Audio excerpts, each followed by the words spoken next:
Most SUV transmissions do not fail because they are weak. They fail because owners are unknowingly doing three things that slowly destroy them long before 100,000 miles. I have seen transmissions die at 80,000 miles with a $4,000 repair bill, while others make it past 300,000 with the same model. The difference is not luck. It is what happens in the first few years of ownership. The first thing that decides whether your SUV reaches 300,000 miles is heat. Transmission heat is the silent killer almost nobody talks about until it is too late. Every time you accelerate hard from a stop, tow beyond the vehicle's comfort zone, or sit in heavy traffic on a hot day, the transmission fluid temperature rises. Once that fluid starts breaking down, the protective layer inside the transmission begins to disappear. What most drivers do not realize is that automatic transmissions depend entirely on clean fluid pressure. The moment that fluid loses viscosity, the clutches begin to slip. At first, you barely notice it. Maybe the shifts feel slightly delayed. Maybe the RPM jumps a little before changing gears. But that tiny delay is friction, and friction means heat. I have had customers come in thinking they had an engine problem because the SUV felt sluggish, when in reality the transmission fluid was already burnt dark brown. At that point, the damage has usually started. A simple fluid service that could have cost $150 turns into a full rebuild costing $3,000 to $5,000. If you want your SUV to last 300k miles, the first rule is simple. Change the transmission fluid every 30,000 to 40,000 miles. Even if the manufacturer calls it lifetime fluid, there is no such thing as lifetime fluid. That phrase has cost drivers thousands. But fluid alone is not what destroys most transmissions. The second thing that kills SUV transmissions is cold abuse. This is where most people unknowingly shorten the life of their vehicle every single morning.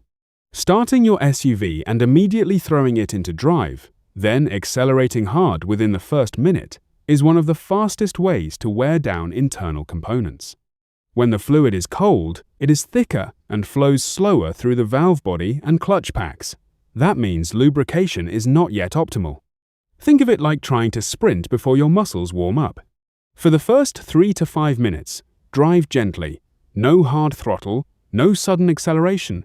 Let the system build proper fluid circulation.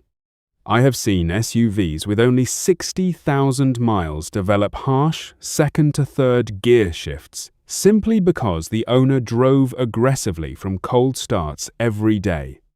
Another major issue is towing. SUVs are marketed for utility, but that does not mean the transmission can handle unlimited load. Towing near maximum capacity without an auxiliary transmission cooler dramatically increases wear. Heat rises fast, and once temperatures go beyond safe levels repeatedly, clutch material starts breaking down. This is where owners think they are saving money by skipping upgrades, but a $200 transmission cooler can easily prevent a $4,000 replacement. And what most people never realize is that the real damage often starts long before any warning light appears. Now let's talk about the driving habit that destroys more SUV transmissions than almost anything else: aggressive stop-and-go acceleration. Heavy SUVs put more stress on the drivetrain by default. Every hard launch from a traffic light forces the transmission to handle massive torque transfer while moving extra weight. Over time, repeated aggressive launches wear the clutch packs and torque converter. This is especially dangerous in modern SUVs with CVTs or 8-speed automatics. These systems are designed for efficiency, but they are much less forgiving when abused. I once had a customer with a mid-size SUV at 92,000 miles. Transmission failure. Total bill, $4,700. If you want your SUV to reach 300,000 miles without ever facing a major transmission repair, start applying these habits now before the damage begins. Because once the first slipping symptom appears, the repair bill is already getting closer. Subscribe if you want more mechanic-level tips that can save you thousands in future repair costs.